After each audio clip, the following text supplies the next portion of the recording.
Hey everyone, my name is Peter Haynes. I'm the Executive Director of the New York Conference of Mayors. We are the statewide municipal association that represents city and village governments across the state. Thank you for being here today.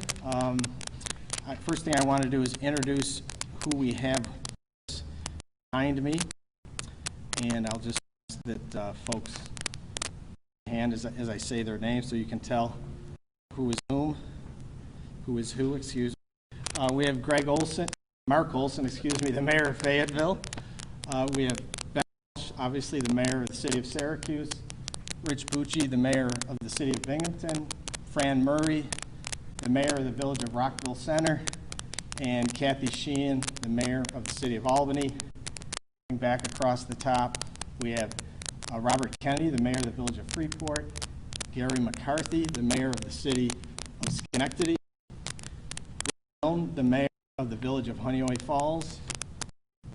Ruth Ann Lovelace, the mayor of the village of Hamilton. And Savante Myrick, the mayor of the city of Ithaca. Each of these mayors, with the exception of Mayor Olson, is on the NYCOM executive committee. But Mayor Olson, while not on the executive committee, certainly is very active and involved in our association. I did hand out, or you have received, a copy background piece as to why we're here and the arguments for why we think federal funding is so important.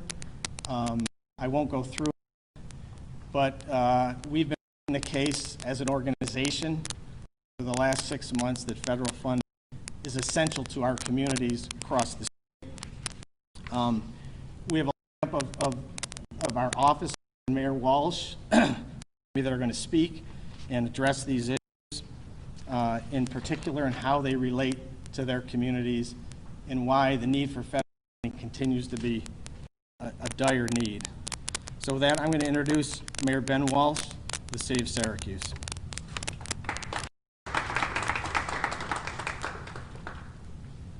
Thank you, Peter. Really happy to be with all of you today, as well as my fellow mayors. We've been talking about the need for federal aid for a long time, and while the positions of various federal officials continue to change, the need does not, and in fact, it grows. The story in Syracuse here is well told. Pre-pandemic, we were firing on all cylinders. We had the economy was very strong, growing, projecting a $1.5 million budget surplus. The pandemic hit, and everything changed. Our two single biggest sources of revenue, sales tax and state aid, are certainly the most vulnerable to a pandemic, and we've seen that in terms of collection. So we're here to reiterate the importance of federal aid. And for the media here in Syracuse, that as I've been saying, the need is unique to the city of Syracuse. It spans across New York and across the United States. It spans red states, blue states, purple states. This is about supporting the essential workers that supported us throughout this pandemic. It's about strengthening the communities that will help strengthen the economy. So again, I will turn it over to my fellow mayors to share a little bit about what they're seeing in the city. But what you see here is mayors standing united in New York State, calling upon our federal officials for the aid that we so desperately need. With that, I want to turn it over to a good friend and a colleague that I've leaned on from the time I came into office for advice and guidance, and is just down Interstate 81. Mayor Rich David, who is being mayor of Binghamton, is also our new NYCOM president.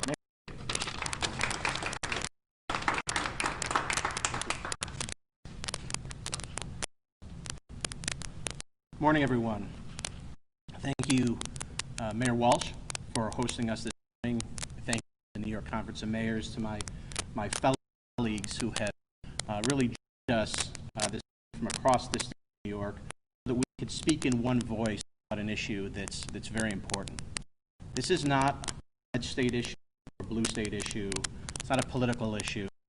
This is an issue about doing what's right for the residents of our respective communities and doing what's right for Americans in all 50 states. Right? What our nation is and what our state is a collection of cities, villages, large and small. And if you're a governor, you would say that our nation is a collection of states. All right? But the concept that you would ignore the needs of municipalities that have a problem that is not of our own doing is frankly ridiculous. Mayor Walsh and as many other mayors this morning will outline prior to COVID-19, our cities were in great shape. That is the story of the city of Binghamton, with a unbalance, with taxes being cut year after year after year, record investments in public safety and infrastructure, and COVID-19 comes. Our economy gets shut down. It's not the fault of an individual mayor. That's not the result of how a city is managed. Whether it's your parking revenue, your sales tax, your state aid, a host of other revenues, we are left having to make the decisions. And anyone who's familiar with municipal government will tell you, services we provide are essential services. So when you're talking about not filling positions, and when you're talking about cuts, I think it's very important for people to understand what that means. You're talking about police officers, you're talking about firefighters, you're talking about paramedics, you're talking about individuals who pick up your garbage in recycling, you're talking about people who maintain your parks, you're talking about the people who test the quality of your water and make sure that you have safe, reliable drinking water, a host of other areas. Municipalities are their own individual economies. The concept that you're going to put them in a position where they have to raise taxes during a time when the economy shut down, or drain their reserves, if you have reserves, or lay off critical first responders in the middle of a pandemic, I mean, that's just ridiculous. You can't pick and choose, and that's what Washington is doing. You're picking and choosing industries and businesses succeed or not succeed. If we're all in this together, then we need to all do this together. All get relief. Because at the end of the day, if you want to have a quick vibrant return, right, and short and long-term economic recovery, it starts with the municipalities. These are the jobs that are in your backyard and in your hometown and in your community. It's municipal jobs that determine the strength and overall vitality of where you live. It doesn't get more front lines than municipal workers.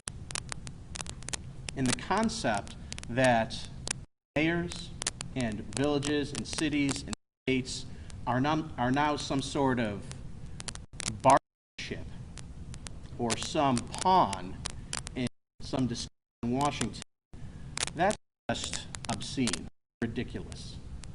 Because who gets hurt? It's the American people.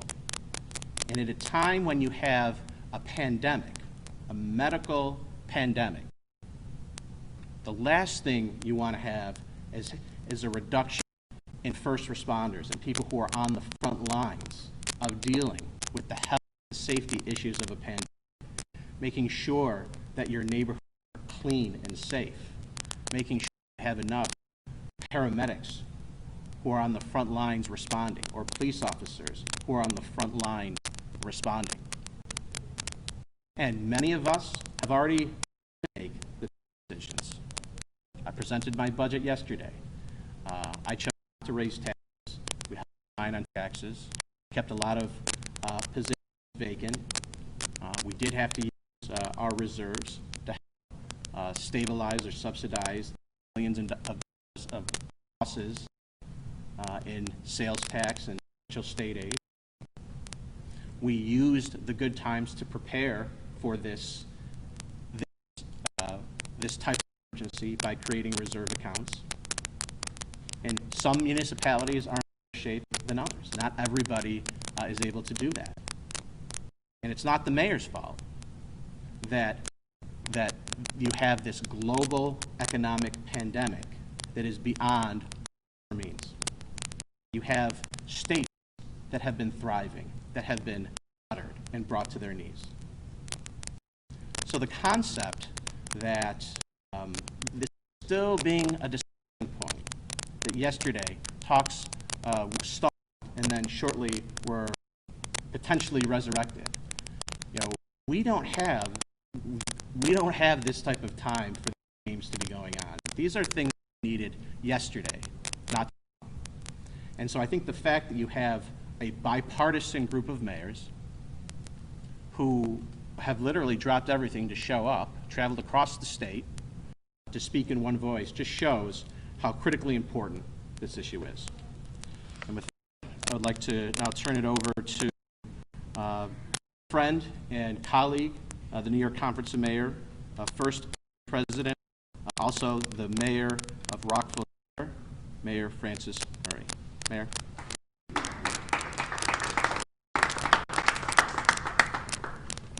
Good morning. Thank you, Walsh, for hosting us today. And thank you, Mayor David, for those great words.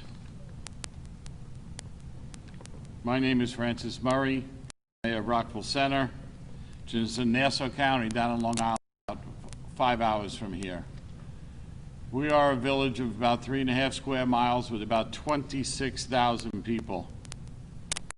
And you're going to hear the same thing from all of us who speak today. New York State needs federal help, and we need it now. Our people are hurting. Our cities and villages are in dire need of funding. New York State sends more tax dollars to Washington than any other state in our great union. And now we're asking Washington for some of that money to come back to New York. From farmers to fishermen and every occupation in between across this state, we're all affected and need Washington's support. Wall Street may be open, but Main Street is not. We're all suffering. We all know local government is the closest to the people. Cities and villages require a stimulus jump start from Congress, and we need it now. We all strive to keep our taxes low.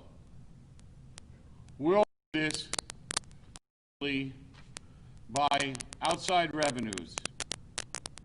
In Rockville Center, right now, we are running a $350,000 deficit per month. Our parking lots are empty. There's no using the Long Island Railroad, so not in our lots. Our permits for construction are not existent. Our recreation fees are not there because you can't play sports, so you don't have any money coming in. Sports have been closed for months. And now we hear that the New York State retirement payments are going up about 8%.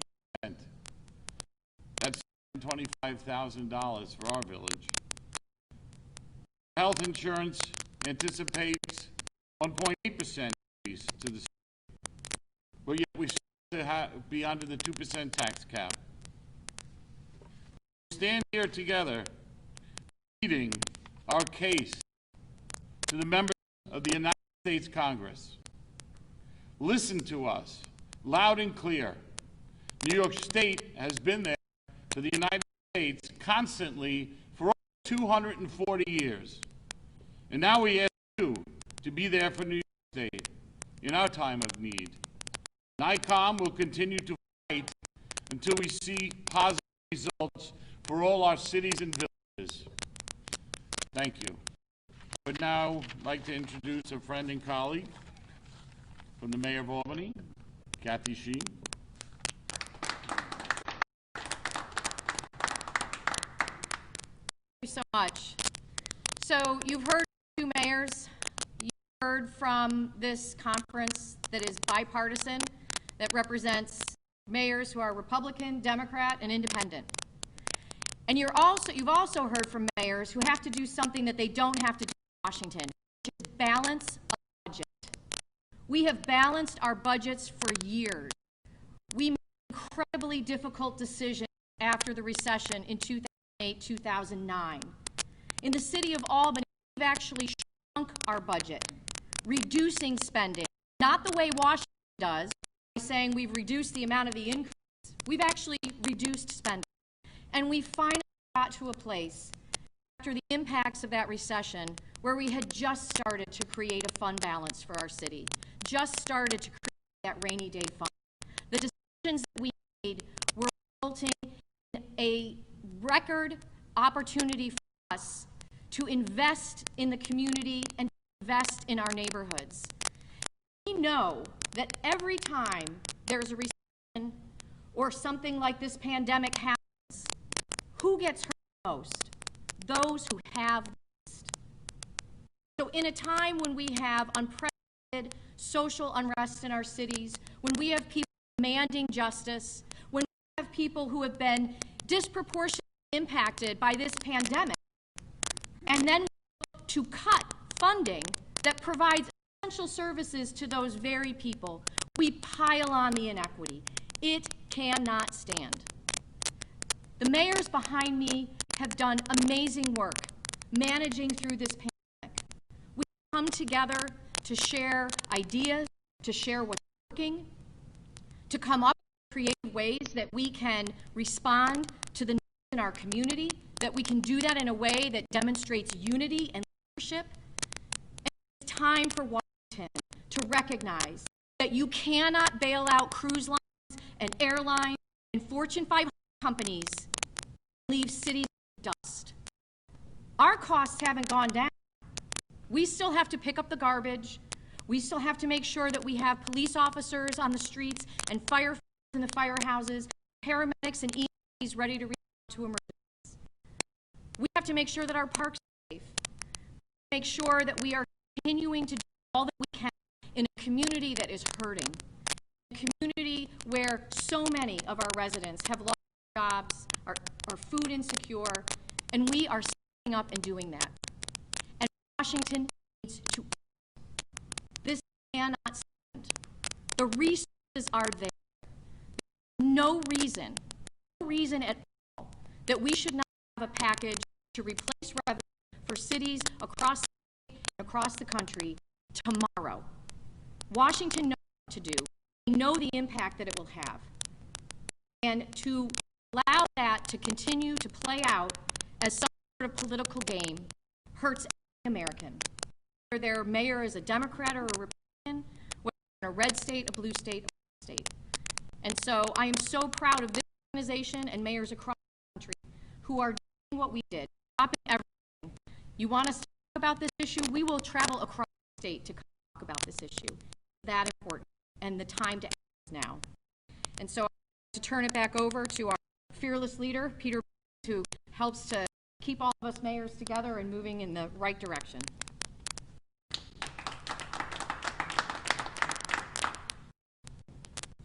Mayor, you've heard from the officers at ICOM, you've heard from our host mayor here in Syracuse about the real budget pain they are all facing, desperate need for federal assistance. I do want, before we take questions, I want to give an opportunity to the president of the Onondaga County Mayors Association, Mayor of Fayetteville, to give him an opportunity to say a few words. Mayor Mark. Thank you very much. Thank you for coming to our concerns. I want to thank mayors, because my fellow mayors, because I think people understand how hard this is on the mayors of this group. Thank NYCOM. Since the pandemic, we have been in mode of, are we to provide essential services? And I don't even think essential services is a word we should use. They're vital services. trash, recycling, plowing, sidewalks, parks. Services are vital to the quality of life of our residents. And in Fayette, we haven't missed a day. We have been on service 24 hours a day for residents. We can't miss a beat. They need those services, count on those services, and during this pandemic, we could fail. And mayors behind us have been doing that every day for forever, 20 hours a day, 7 days a week, to provide those services. People's quality of life is everything that we do, whether it's a city or a village or large. I'm overwhelmed because 1.7 square miles and 43 residents, and behind me is the big of the big. But they're the same exact problems. The federal aid that we need is to be able to continue those vital services. They're not something that we want to do. We have to do it for our residents. They have to have these services function and to have a quality of life. When we talk about patient service, fire and EMS, think about this. Fayetteville alone transported over 200 possible COVID patients. We couldn't say no. We had to do that. So we put people's lives in jeopardy to save other lives. That's what we do, but we have to be prepared. New PPE requirements, new requirements, sanitizing requirements, new equipment for our trucks, sanitizers for buildings, different services that had to be provided at different times for residents. We didn't have a choice. We had to do that. Those all cost a lot of money. Without federal aid, we have to make tough decisions. Decisions are not to be easy. In Fayetteville alone, we haven't filled 4 positions because of the reduction in state aid, the reduction in our CHIP program, reduction in sales tax. This is just 4 of 40. Think about what these big cities behind me have to do. This isn't going to help our state. This isn't going to help our quality of life if the federal government doesn't step up and gives the services, federal funding we need to be able to continue to grow, because the mayor was right. We were growing. We were in a good place, and we were moving forward. Most of us haven't raised taxes. We know it's not the right thing to do at this time, but it hasn't been the right thing to do in years past. Recreation, senior center, libraries, codes, court, all these things are going to be affected if we don't get federal aid, and that will have a ripple effect on everyone in our community. Explore the federal government on a very small village to please help us in our county with the funds that we need. I'll turn it back to Mayor Walsh.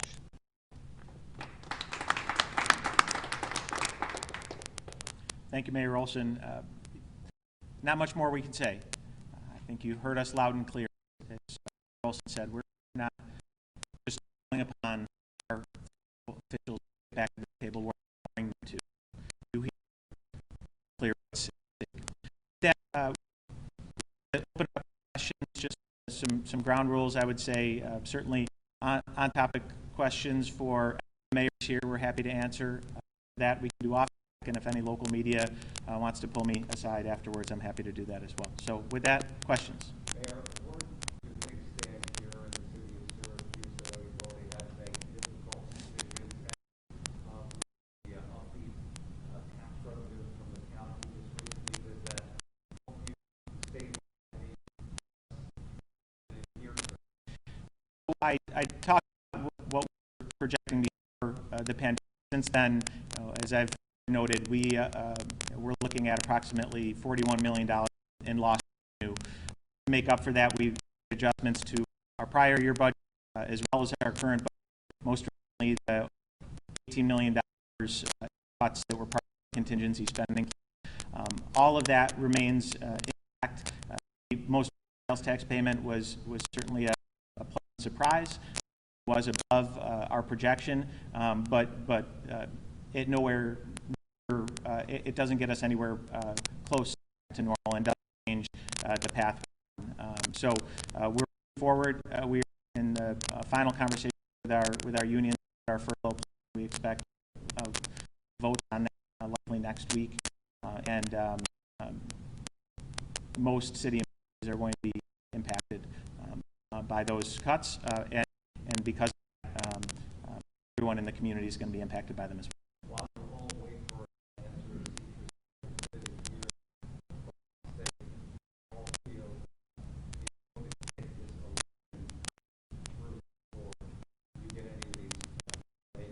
Yeah, well, again, I think what you made loud and clear today is a bipartisan or nonpartisan organization. I'm sure we have our feelings on the election, but it really doesn't matter who's office, whoever is in office needs to heed the calls that you heard today. Hey, Tom.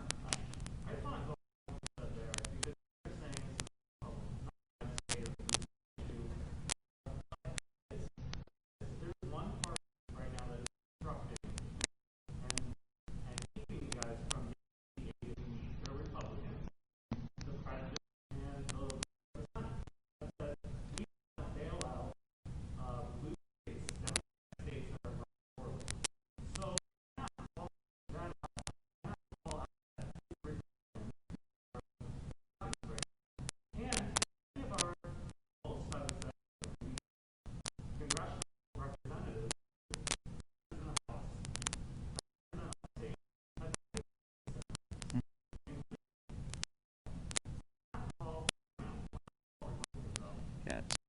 So, Tom, I think I certainly point to the Senate Republican Majority Leader as the primary obstacle to a deal. I have expressed my disappointment in Congressman Echo's vote on the previous bill. I'm certainly frustrated by the president's approach to these negotiations, and but I also think it does require parties to come together and to compromise. The most recent in the House, I don't see what the point of that was, and that was the Democratic leadership. The fact that you need Republicans and Democrats in houses and in the White House to come together. It hasn't happened. So yes, do we need to call out an individual appropriate? Of course, and I think the fact is, unless everyone is willing to the table compromise, one is to.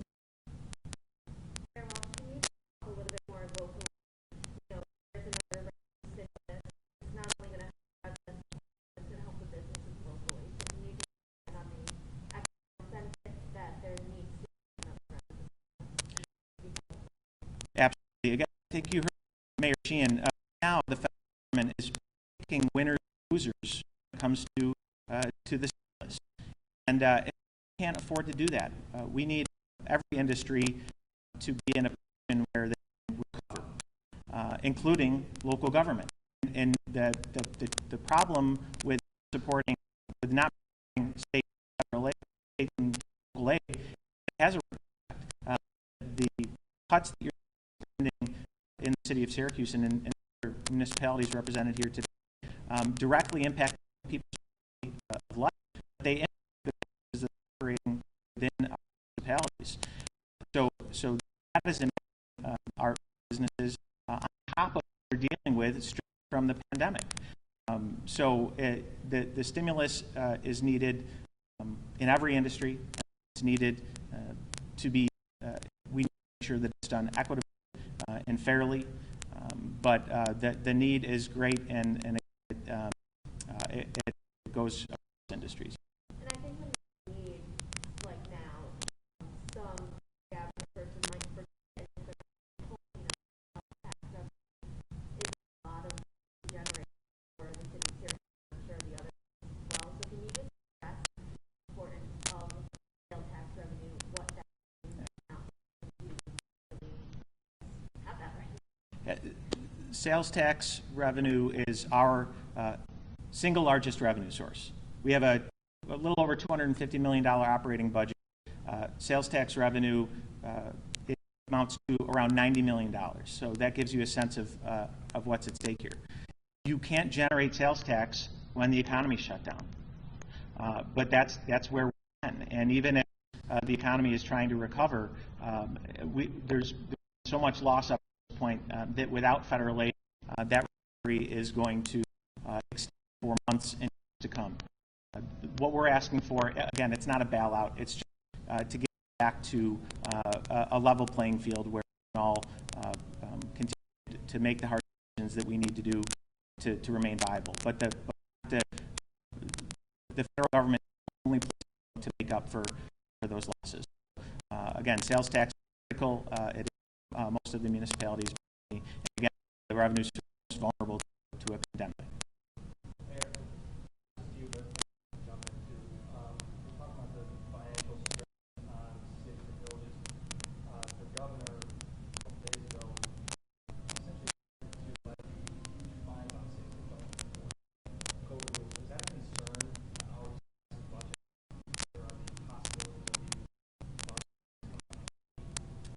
For myself, it's a concern.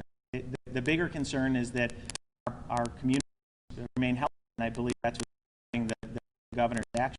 I think it would urge others to challenge.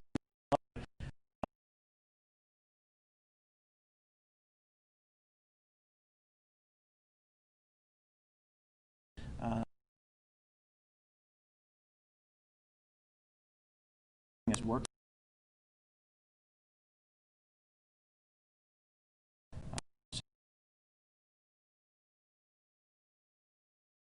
Pain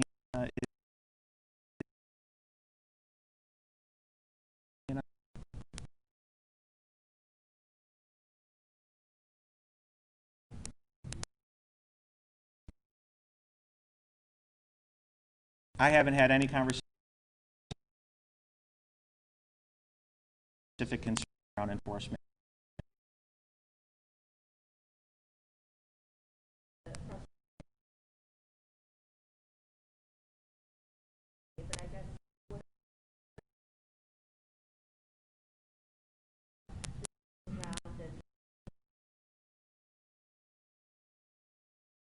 I think that what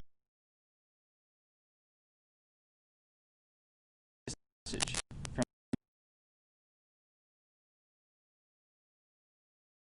other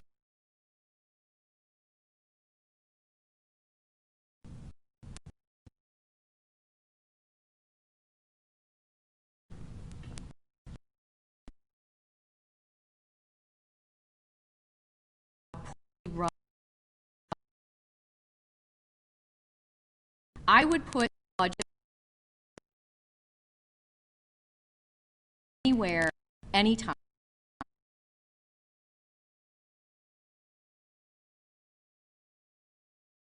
Assumed.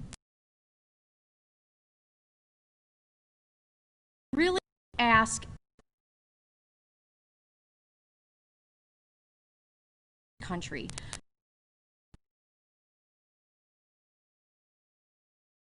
City. Because from our residents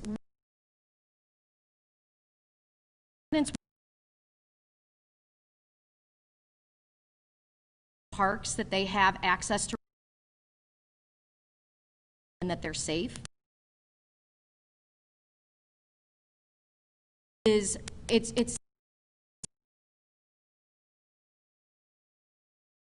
there's not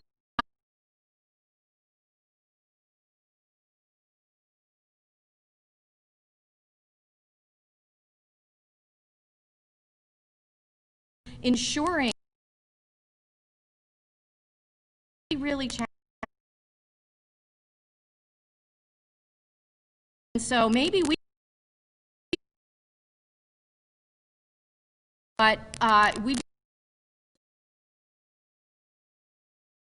run places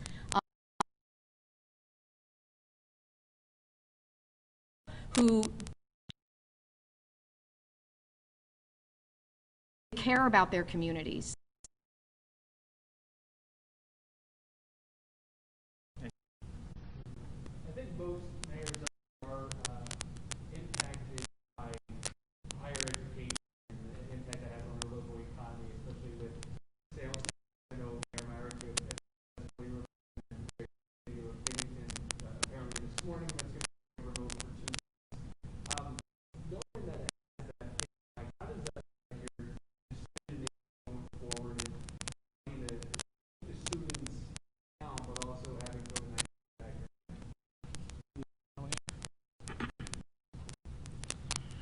Sure, I actually just found that out as I was on my way up this morning. We received a call from the university that the chancellor actually, I believe, is coming down to make that announcement in person.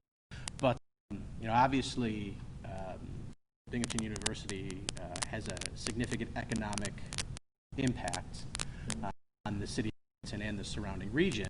But at the end of the day, it has to be safety first and foremost. And I think sometimes these pauses are necessary to ensure that they are just short-term delays, but also that your long-term viability or recovery is not jeopardized, right? So I know that at Binghamton University, they had been watching their numbers increase steadily. I would not say that they've had a sort of outbreak or anything like that. The numbers that we've seen in the city of Binghamton, as far as the governor's yellow zone that he announced yesterday for a portion of the city and some other zip codes outside of the city of Binghamton, those were not related to students or campus parties, anything along those lines.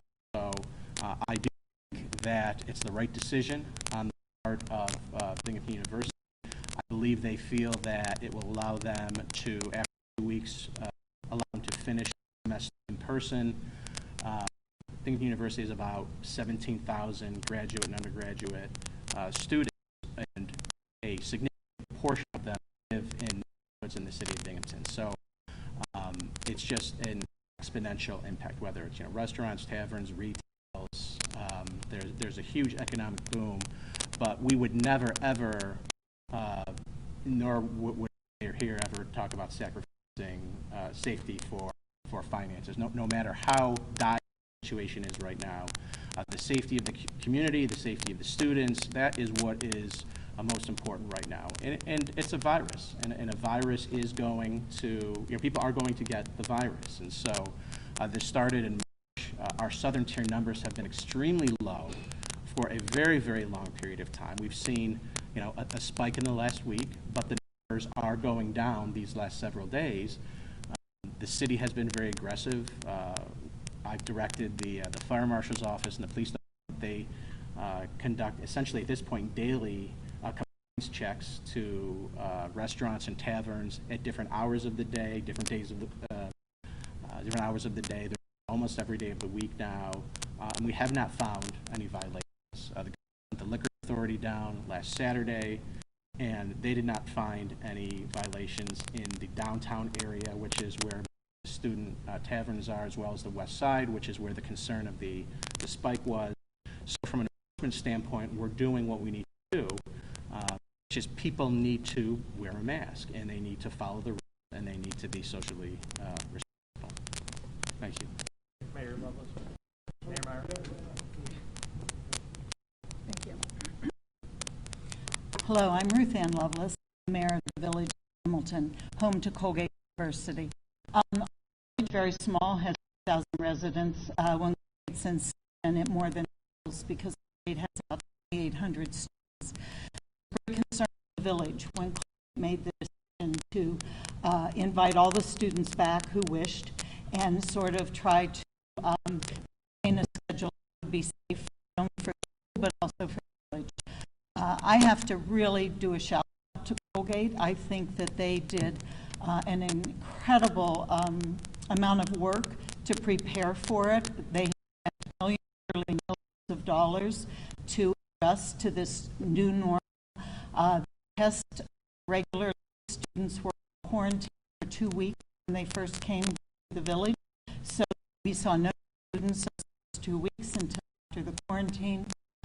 They have continued testing throughout, and students who don't follow what they call the Code of Conduct of Community Health has been home. There haven't been any double decision makings on it. Now with all of that, my first concern with everyone is the safety of the village. I am the mayor, so that is critical to me. But I think we have been as successful as we could at this point, and I think not only that is a tribute to the work that Colgate has done and continues to do, but the fact that we work together. We speak weekly, not more, about what's happening, share any concerns I feel, they do the same, and I think it has to be a collaborative process to make this work. We have to keep our community safe, and so far that's working. So fingers are crossed, counting the days till Thanksgiving when everyone goes home, and then we'll look again in January. That's my mayor. Good afternoon, everybody. I'm Savante. I grew up in Earlville, New York, which is right near Hamilton, so I love Mayor Lovelace and the Madison County sheriffs had been a little faster on some of the parties, I would have a criminal record and not be able to stand up there. So I think what you're sensing, the reason you're getting so much talk about bipartisanship or nonpartisanship is that when this community gets to recognize that there are 3 political parties in America. There are Republicans, there are Democrats, and mayors. And that once you become a mayor, it's a right dynamic. I tell you, when someone's screaming because trash wasn't picked up, check the party registration. And when somebody hits a pothole, it does not matter whether they voted for me or not. So we do have a really strong stress on nonpartisanship. But you're right, that there is one party that has been conducting this and feeding a narrative that progressive cities are poorly run and therefore don't bail out. I don't want to speak to that party. I want to speak to the people, to let them know to not fall for this. I think by almost any metric, the most progressive city in the state. Voter registration, certainly by the number of Birkenstocks per capita, shirts per person, we are far and away the most liberal. We also have unemployment, have for many years. It's growing for many years. At our budget, we've lowered the tax rate for many years now, and we're. It has nothing to do with. So if you're rooting on this guy saying, yeah, sock it to those cities, the funds from it's going to hurt them, but it's not going to hurt the real America, i.e. conservative America. It's just not true. Don't believe them. Look into these numbers. Find out what's going to happen in your village, in your county, in your district if these funds don't come through, if this stimulus is held up. And I don't want to stand here and bash one party, so I just want to give the people who deserve it. Senator Schumer has been steadfast. It would have been easy for all years in Congress. Just push the stimulus and move on. They haven't done that. They've held firm and said, you're not going to vote for anything. And it takes care of the police officers, the teachers, the DW workers. I recognize that because you can just say Congress needs to do more and it's a pox on all their housing.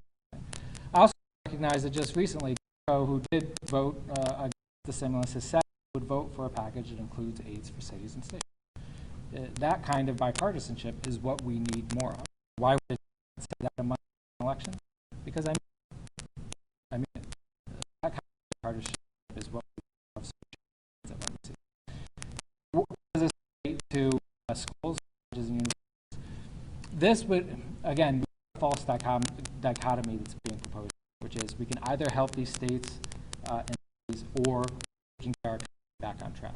You're not going to get the economy back on track unless you help cities and states. We've made an enormous investment in testing in Ithaca. You might know that we're now the test capital of the country. 10% of all tests performed in New York State yesterday were performed in Ithaca. Over 1% of all tests performed in America yesterday were performed in Ithaca. What's the result? Our infection rate is 0.08%, by far the lowest in the state and the nation. It requires, what does investment mean? Right now, yesterday, I was groundbreaking for an enormous new medical facility and housing complex right on our waterfront. We now have, next year, more building than we've ever had. People are investing in our community. So the choice is not, are we to help cities or help our community grow? Help the city, we help our community grow. There's always an option. So let them fool you, let them divide you, let them think you can either root for the private sector or root for your local governments. Neither of us will succeed unless we all succeed.